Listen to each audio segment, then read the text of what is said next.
Welcome back to episode 7 of building VDB Wealth into a $100 million AUM wealth management business. Coming back after Thanksgiving, feeling full, and wanted to share just a little more casual. Here's what I do in a day. So it's the first day of the month.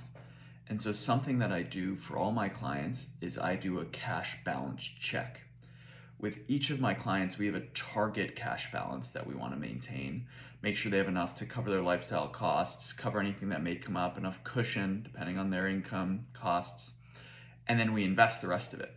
And so on the first day of every month, I check our cash balances and I compare that to what we want it to be. And anytime that is different, we have less or we have more, I reach out to them and say, hey, we should invest this, or do we need to raise cash? And it's pretty basic, pretty boring. But at the end of the day, I've realized, yes, I'm working with successful business owners, successful professionals who have multi-million-dollar portfolios, but ultimately, these people keep a ton of cash.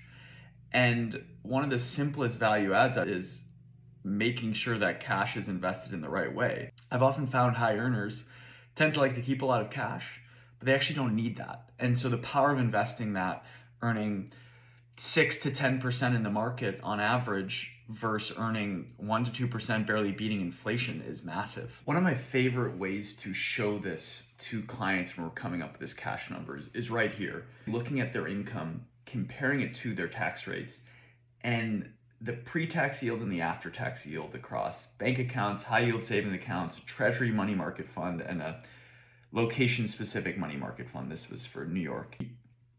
But if you actually look after 10 years, what is that initial 150K? What does it turn into? And how does that compare if you just put it in the market for 10 years, earning roughly 7%? And I use this example as a way to say, like, how much cash do you really need? And separating the emotional need versus the realistically need for life. Doing this consistently adds a massive amount of value to these people's life. That's what I'm doing on the first day of every month. Not everything about this journey is sexy. It's about sitting in front of the computer and providing great value to clients. And over time, that will get me to my goal. Thanks for following along. I'll see you later this week.